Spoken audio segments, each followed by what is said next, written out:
sua Bíblia aí no livro de Tiago, capítulo 3. Tiago, capítulo 3, versículo 2. Porque todos tropeçamos em muitas coisas. Se alguém não tropeça no falar, é perfeito varão, capaz de refrear também todo o corpo. Ora, se pomos freio na boca dos cavalos para nos obedecerem, também lhe dirigimos o corpo inteiro. Observar igualmente os navios, que sendo tão grandes e batidos de rígidos ventos, por um pequeníssimo leme, são dirigidos para onde quer o impulso do timoneiro. Assim também é a língua, pequeno órgão, se gaba de grandes coisas. Vede como uma fagulha põe em brasa grande selva. A língua é fogo, mundo de iniquidade. A língua está situada entre os membros do nosso corpo e contamina o corpo inteiro. Não só põe em chamas toda a carreira da existência humana, como também é posta ela mesma em chamas pelo inferno. Pois toda espécie espécies de feras, de aves, répteis e seres marinhos se doma e tem sido domado pelo gênero humano. A língua, porém, nenhum dos homens é capaz de domar. É mal incontido, carregado de veneno mortífero. Com ela bendizemos o Senhor e Pai, também com ela amaldiçoamos os homens, feito à semelhança de Deus. De uma só boca procede bênção e maldição. Meus irmãos, não é conveniente que as coisas sejam assim. Acaso pode a fonte jorrar do mesmo lugar o que é doce e amargo? Acaso, irmãos, pode a figueira produzir azeitonas e a videira figos? Tampouco fonte de água salgada pode dar água doce. Agora eu queria que você fosse lá no capítulo 1, versículo 26. Fica do ladinho para algumas Bíblias. Capítulo 1, versículo 26 diz o seguinte: se alguém supõe ser religioso, deixando de refrear a língua, antes enganando o seu próprio coração, a sua religião é vã. Senhor Jesus, te agradecemos por essa noite abençoada, por essa campanha, por cada vida presente nesse lugar, pela sua presença poderosa e santa aqui, Senhor. E nós te pedimos, derrama uma unção multiplicada agora, Senhor, para que possamos compreender a tua vontade através da tua palavra. E que essa vontade possa não só ser compreendida, mas que ela modifique o nosso viver a partir dela, Senhor. É o que nós te pedimos e já te agradecemos, em nome de Jesus. Amém? Pode sentar. Glória a Deus. Se a gente não vigiar a língua, nossa religião é vã. Amados, tudo que você ouviu nessa campanha, que você tem ouvido nessa igreja, se você é visitante, está ouvindo na sua, se toda essa palavra abençoada não entrar na sua vida para criar mudança, para construir algo de novo, de nada vai adiantar. Não é verdade, irmãos? A palavra não pode ser só uma boa palavra, ela tem que ser uma palavra transformadora, mas ela já foi dada pelo Senhor. O Espírito Santo está aqui para ministrar os nossos corações. Agora nós precisamos deixar que a palavra mude. Amém? Amém. E que essa palavra hoje possa mudar o seu viver.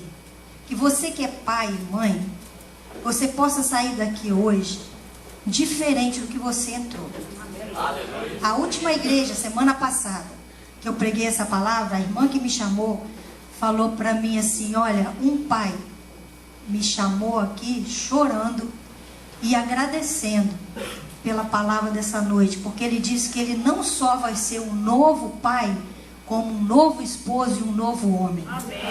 Ele falou com o coração tocado, né? Que você possa entender o que Deus quer para você essa noite, que eu possa entender o que Deus quer para mim, e que a gente realmente possa fazer diferença. Nós não temos todo o tempo do mundo mais não, irmãos. A gente não sabe qual é o tempo, mas Jesus está voltando, você crê? Amém. Então, a nossa chance é hoje, a nossa oportunidade é agora. Então vamos fazer tudo o que a gente pode para deixar Deus modificar tudo o que Ele quer modificar. Muito bem. Você crê que a palavra tem poder? Quem acredita? Amém. Pois é, irmãos. Nós acreditamos, mas não sabemos que poder é esse. Porque se a gente soubesse que poder é esse, a gente ia acordar de manhã e pensar antes de falar. Não é verdade? Cada vez que a gente fosse se comunicar, a gente ia pensar que tipo de comunicação eu vou fazer. Que palavra eu vou dar. Não é verdade? Mas a gente não pensa no que fala. A gente fala muitas vezes com ódio no coração, com sentimento de rancor. E a Bíblia fala que a boca diz o que o coração está cheio. Então, se o seu coração estiver cheio de coisas, sentimentos ruins, você vai expor isso através da palavra. E essa palavra vai fazer efeito na vida de quem está perto. Porque a palavra faz efeito. Quando o pastor estava orando aqui, eu falei, meu Deus, uma igreja pequena, mas tem tanta criança, né? O povo aqui é abençoado nisso, né, gente? Tem televisão em casa, né, irmãos? Mas, que igreja fértil, né? Muita criança. Eu gostaria de viver um mundo melhor. Você gostaria, irmãos? Amém. Eu gostaria. Mas um mundo melhor se faz com gente melhor. Não vai fazer um mundo melhor sozinho. Para fazer um mundo melhor tem que ter pessoas melhores. E o amanhã vai ser feito por essas crianças que estavam aqui. Não é isso? Elas vão construir um futuro melhor. Só que essas crianças, as escolhas que elas vão fazer na vida vai depender do que nós estamos fazendo com elas hoje. Então esse futuro está sendo construído por nós. Amém? Amém? Não são elas que vão construir. Nós é que estamos construindo. Porque nós estamos preparando quem vai construir. Amém. O que elas serão depende do que nós estamos sendo hoje. Então não dá para esperar que elas cresçam para construir esse mundo. Certo? Porque ele já está começando agora com a gente. Então eu gostaria de colocar para você o que eu tenho entendido na palavra de Deus sobre esse poder e essa força. Que poder transformador é esse? Primeiro, querido, no livro de Isaías, você não precisa ir abrir não, que eu vou falando um monte de versículo para a gente adiantar. No livro de Isaías 54, diz o seguinte: o Senhor me deu a língua dos instruídos para que eu possa sustentar com uma palavra que está cansado. Aqui tem um poder da palavra. Sustentar o que está cansado significa que a palavra tem o poder de mudar o emocional. Não é verdade? Porque se eu sustento o que está cansado, o que está desanimado, então a palavra muda as emoções da gente. Quem aqui já passou um momento que você estava triste, meio desanimado, deprimido, chateado, e você conversou com alguém e a palavra daquela pessoa mudou o seu sentimento? Quem já passou por isso? Todos nós experimentamos isso. É a palavra que diz em Isaías. Todos nós experimentamos o poder que a palavra tem de mudar as emoções. Só o falar muda um sentimento? Muda. E se a gente sabe disso, por que a gente não usa isso conscientemente? Por que a gente não usa a palavra dentro da nossa casa, do nosso trabalho, do meio que a gente vive, para abençoar as pessoas?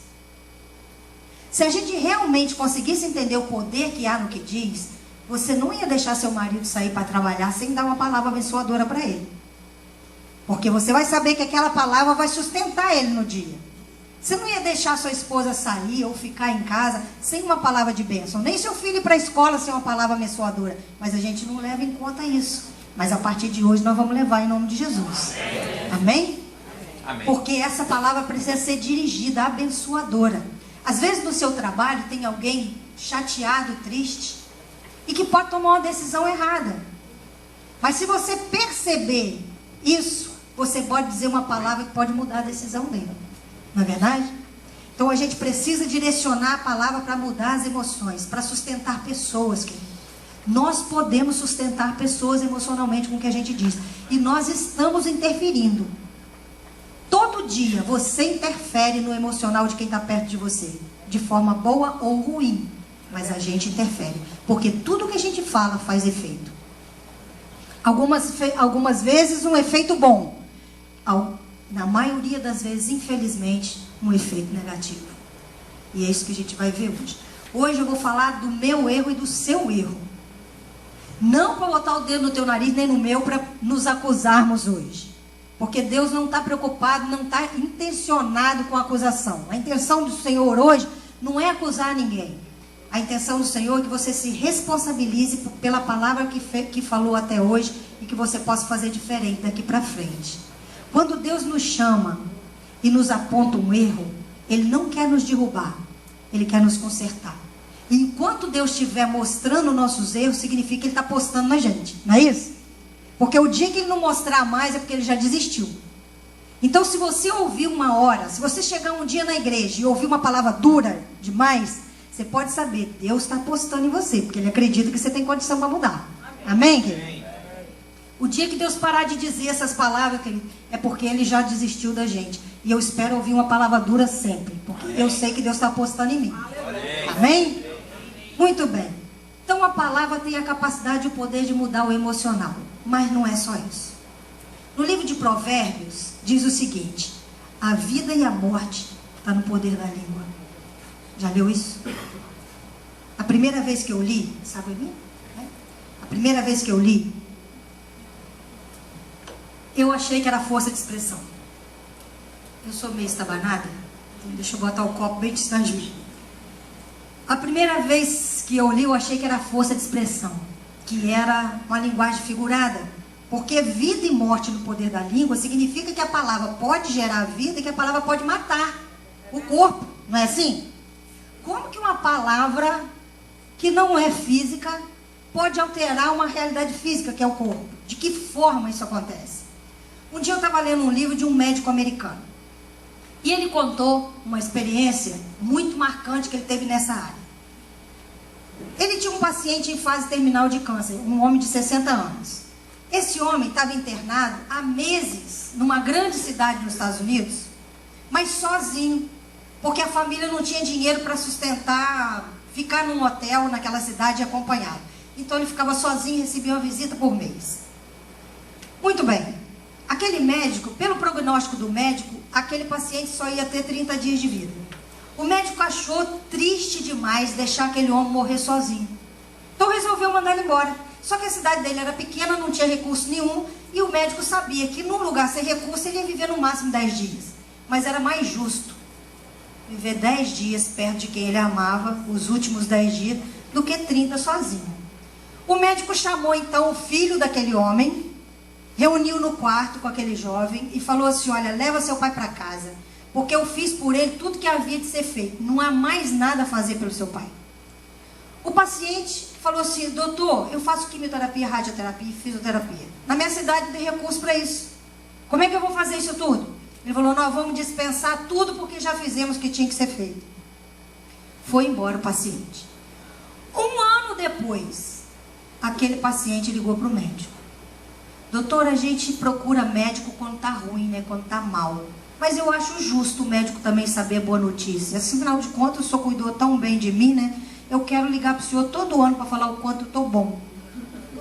Aí o médico foi conversando com ele, tentando compreender o que estava acontecendo, cheio de dedos no falar, e falou: o senhor está bom mesmo, estou ótimo, doutor. Passei esse ano que foi uma maravilha.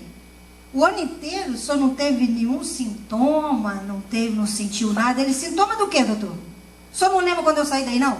Eu estava tão bom que o senhor dispensou tudo quanto é tratamento? Aquele homem tomou posse de uma palavra, querido, que nem tinha sido dada. Ele entendeu errado. Entendeu, querido?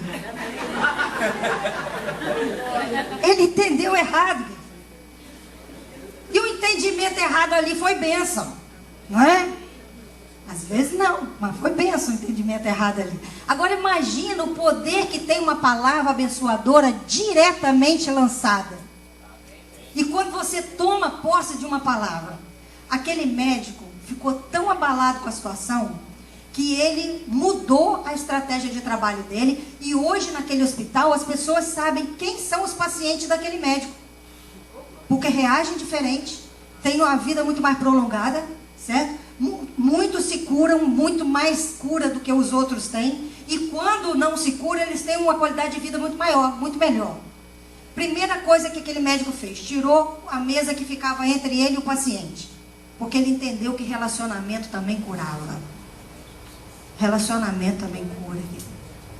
E isso é real. O que está aqui, querido, hoje a ciência prova, mas a Bíblia já falou há muito tempo, certo? Fizeram um teste com 100 pacientes em fase inicial de câncer e deram sorinho para eles, dizendo que era água com açúcar, que era quimioterapia. Deram soro dizendo que era quimioterapia. Dos 100, 30 perderam o cabelo. Ficaram carecas. Certo? Cientificamente provado o poder que há na palavra. Está entendendo? Disseram uma coisa e deram outra. Valeu pelo menos para 30 o que foi dito. Está entendendo, querido? Então não é força de expressão que está escrito aqui. A palavra também gera vida. Amém? Quando que ela gera vida, querido? Quando você alimenta a esperança. Amém? Quando você tem uma palavra de esperança para alguém, você está gerando vida.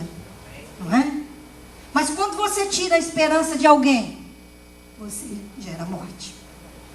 Quando eu fiz essa palestra uma vez, na Ilha do Governador, numa escola, um casal me esperou no final e falou: Elizabeth, foi o oposto da minha casa.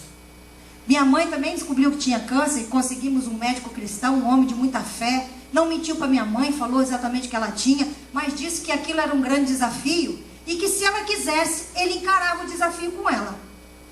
Minha mãe ficou maravilhada com a força daquele homem, encarou o desafio. Durante 2 anos ela não quis que ninguém soubesse que ela estava com câncer, só a família. Não largou o trabalho, não largou as atividades dela. Só que 2 anos depois, aquele médico tirou férias, que há muito tempo ele não tirava umas férias prolongadas, só tirava 2, 3 dias. E ele resolveu tirar 30 dias de férias, como era muito tempo, ele passou o caso dela para outro no período. Quando ela chegou no consultório do médico substituto, ela botou a papeleta em cima da mesa, o médico leu e falou assim: olha, não estou entendendo nada. O caso da senhora é tão grave que a senhora tinha que ter morrido há 2 anos atrás. Foi trágico, porque quando o médico voltou, ela estava em coma profundo e não salvou. Isso eu ouvi do filho. Certo? Por quê? Matou a esperança. Não é isso? Ela desistiu. Está entendendo, querido? Muitas pessoas sobreviveram no campo de concentração porque não perderam a esperança. Um deles é um grande pesquisador, cientista, psicólogo, chamado Viktor Frankl. Ele foi sobrevivente do campo de concentração. Ele viu a família morrer. E ele dizia: as pessoas que desistiam porque achavam que não tinha jeito, elas morriam de uma vez. Então você morre quando perde a esperança. E a palavra pode matar a esperança. Por isso a gente tem que ter muito cuidado. Quando alguém apresenta um projeto de vida pra gente, a gente chega e fala: olha, esse negócio não vai dar certo. Antes de você abrir a boca para dizer algo desse tipo, você tem que pensar na responsabilidade que você está fazendo. Certo, querido? Porque Deus dá o querer e o efetuar. Quem somos nós para dizer que uma coisa não vai dar certo na vida de alguém? Se você tiver algo para acrescentar, acrescenta. Mas não destrói o plano de ninguém. Amém. Senão a tua palavra mina as forças de quem está falando com você. Amém? Amém? Muito bem.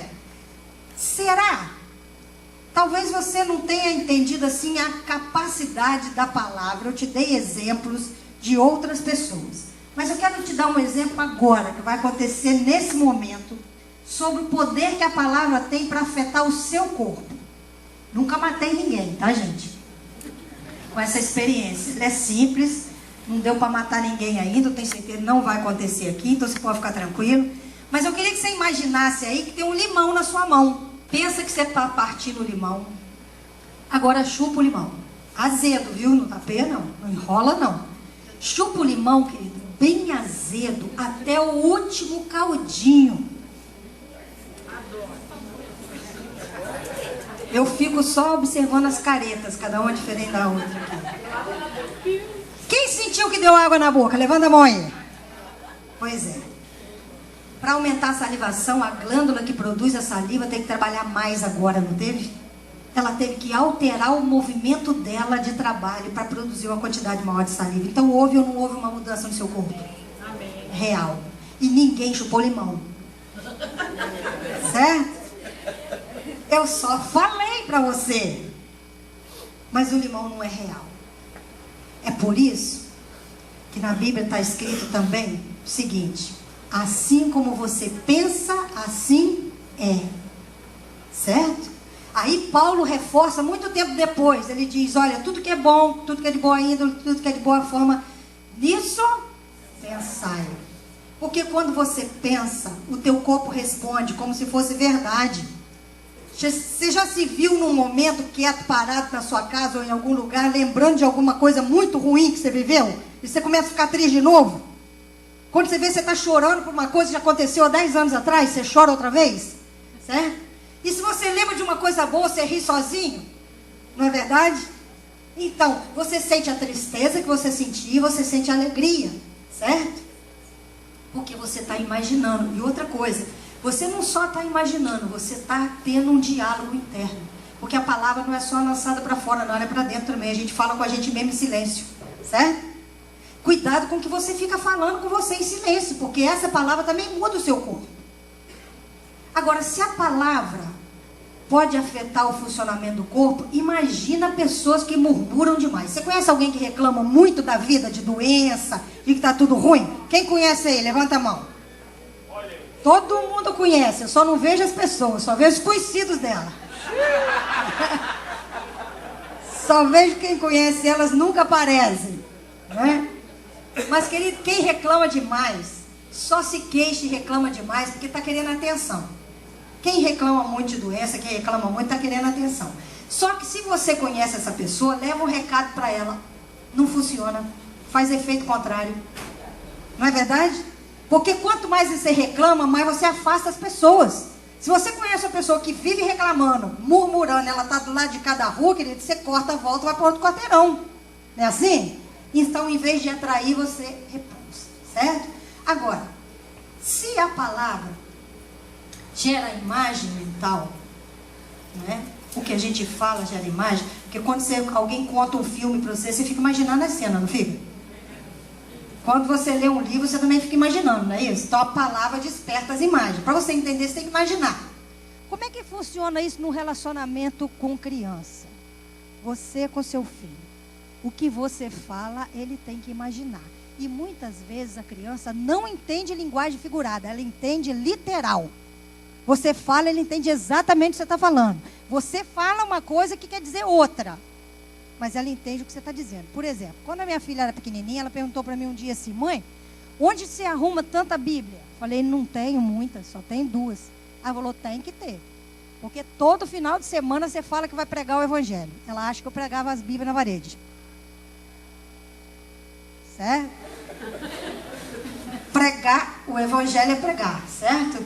Então, a criança entende exatamente o que você está falando.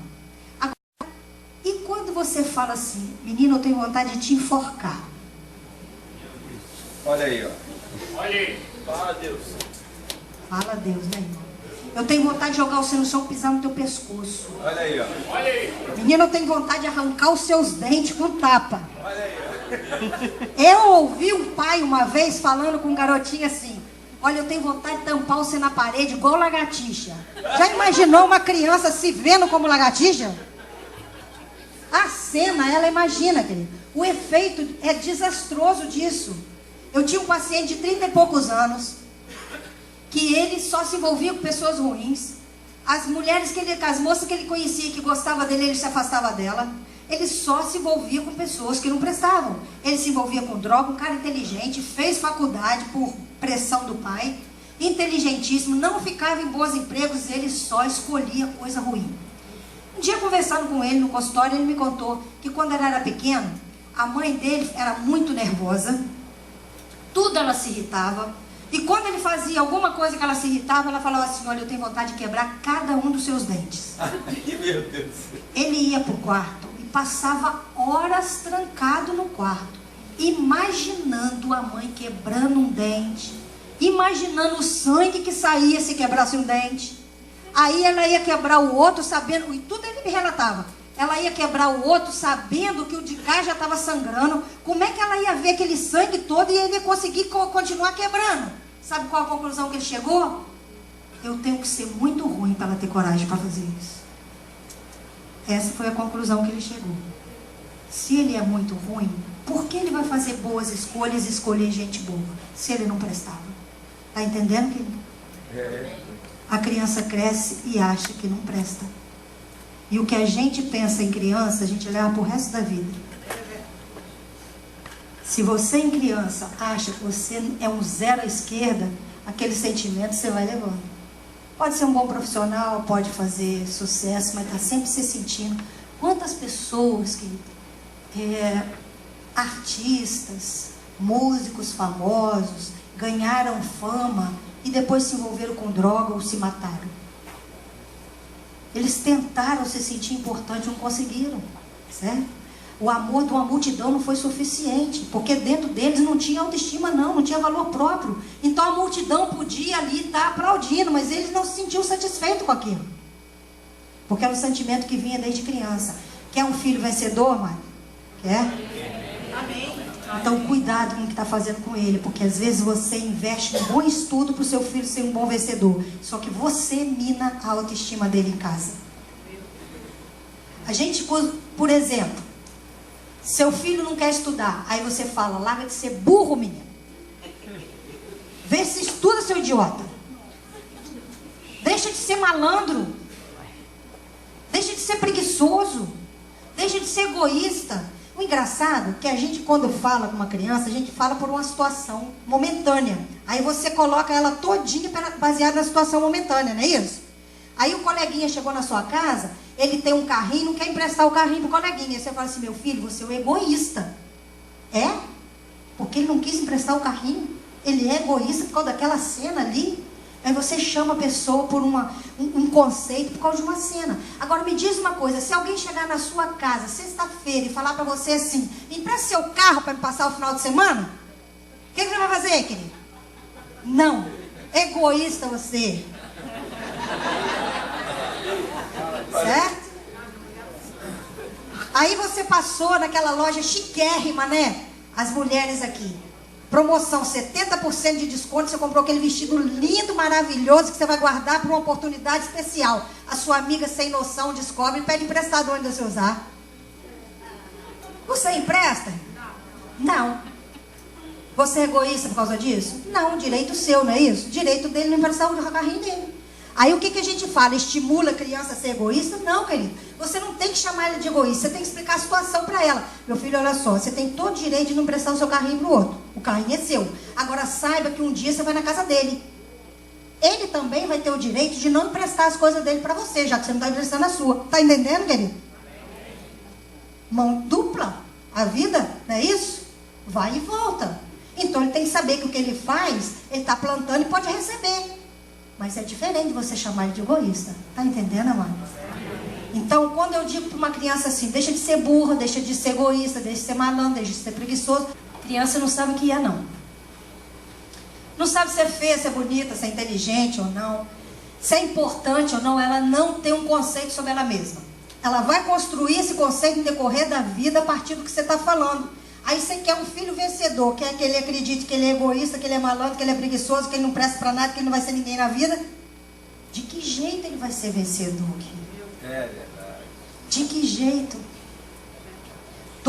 A Bíblia diz o seguinte, não sai da vossa boca nenhuma palavra torpe, somente aquela que é boa para edificar aqueles que ouvem. Se a palavra não edifica, você não pode dizer. Aí a gente vai dizer o seguinte, como é que chama a atenção de uma criança então? Deixa fazer tudo errado? Não, querido. A gente não pode falar agora de limite, porque não dá tempo. Ali tem um DVD que fala de limite, muito importante. Porque criança criada sem limite é adulto sem caráter, certo? E hoje a gente não tem tempo e nem sabe como dar limite para filho, certo? Tem professor aqui? Professor aqui? Tem algum professor, alguma professora? Levanta a mão, por favor. Não vou brigar com você não, irmão. Tem professor aqui? Tá. Professor hoje está sofrendo por causa de criança sem limite. Porque pai e mãe não dão em casa e acha que o professor tem que fazer isso dentro de sala. Só que ela não consegue dar, a mãe, o pai não consegue dar limite para 1, 2 filhos, quer que o professor garanta com 30. Como que ele vai garantir com 30, querido? Ele não consegue. Então, hoje o professor está sendo desrespeitado porque os pais não estão fazendo a parte deles dentro de casa. Certo? Não é fácil, querido. Não é fácil fazer isso. Mas é preciso. A gente precisa acordar para esse sentido. Agora, como que nós vamos chamar a atenção de uma criança, então? Sem falar uma palavra torpe. Jesus ensina tudo. Eu abro a Bíblia e vejo a psicologia aqui dentro. Quando alguém fala que psicologia não é de Deus, eu brigo. Porque é de Deus. É só saber ler que você encontra Deus tratando do emocional das pessoas aqui dentro. Muito bem. Jesus levaram uma mulher pega em adultério para apedrejar, não foi? Você lembra disso? Amém. Você estava lá, querido? Então tá. Porque aí eu vou achar que tem uma coisa estranha aqui, né, mas você não estava lá, mas você leu. Então, levaram uma mulher pega em adultério. Jesus ficou riscando no chão, esperou os ânimos acalmarem, falou: quem não tem pecado atira a primeira pedra, vai embora todo mundo. Fica ele e a mulher, o que ele fala para ela? Vai e não peques mais. Muito bem. Vai e não peques mais. Tem duas ordens aí, certo? Na primeira ordem, Jesus preserva a pessoa. Vai, você está livre, liberada, não é isso? Não peques mais, ele está condenando o pecado. Então Jesus separa pessoa de comportamento. Uma coisa é a pessoa, outra coisa é o comportamento dela. Você não pode julgar uma pessoa pelo comportamento. Por isso que Deus fala para a gente não julgar pela aparência. Só Ele sonda o coração, não é isso? Então Ele separa pessoas de comportamento. Se não fosse assim, Ele não chamaria Mateus, Ele não chamaria Pedro, Ele não chamaria Paulo, Ele não chamaria esses homens, não foi? Um monte de pecador. Mas Ele conseguia ver a coisa separada, comportamento e gente. Muito bem, querido. O que nós fazemos? O oposto disso. A gente pega o comportamento junto com a pessoa e joga tudo fora. Você não presta, você é isso, você é aquilo outro. A gente junta as coisas e não separa. De uma forma prática, como faz essa separação? Exemplo. Aqui é a Ampla que cuida da eletricidade, não é isso? Muito bem. Seu filho não apaga a luz quando sai do quarto. Aí você vai: menino, eu não sou sócio da Ampla, meu filho. Quantas vezes a gente não fala isso, né? Eu não sou sócio da Ampla, não. Faz um discurso sem efeito nenhum. Sério? Nem sabe o que é sociedade, nem sabe o que é, né? Dependendo da criança, sabe nem o que é Ampla. Então, o que a gente faz? A gente fala do comportamento. A lâmpada precisa ser apagada quando sai do quarto. A porta da geladeira precisa ser fechada porque abre. O refrigerante tem que ser fechado depois que abre. Né? A roupa suja precisa ser jogada no cesto. O dever de casa tem que ser feito até tal hora. Você falou de quem? Do comportamento, não foi? Porque quando você acusa a pessoa se defende. Por isso que às vezes você fala com uma pessoa e ela não consegue entender, porque ela está se defendendo do ataque. Mas se você fala do comportamento dela, você está preservando ela, então você não está ofendendo. Quantos têm emprego aqui? Quantos são empregados? Trabalham? Vamos imaginar que você fez alguma coisa errada no seu emprego. Aí o seu patrão fala assim: mas seu idiota, hein? Rapaz, mas que débil mental é você, hein? Eu não sabia que você era um cara tão incompetente assim, senão não tinha. Até ele falar o que você fez, você já está arrasado. É ou não é? Ele acabou com você.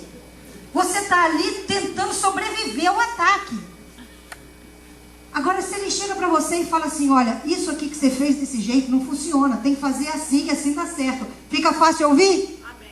Muito mais fácil. Só que a gente, quando fala com criança, a gente junta tudo, embola tudo e critica a criança. Então, para corrigir, querido, você não pode ferir o caráter. Para mudar um comportamento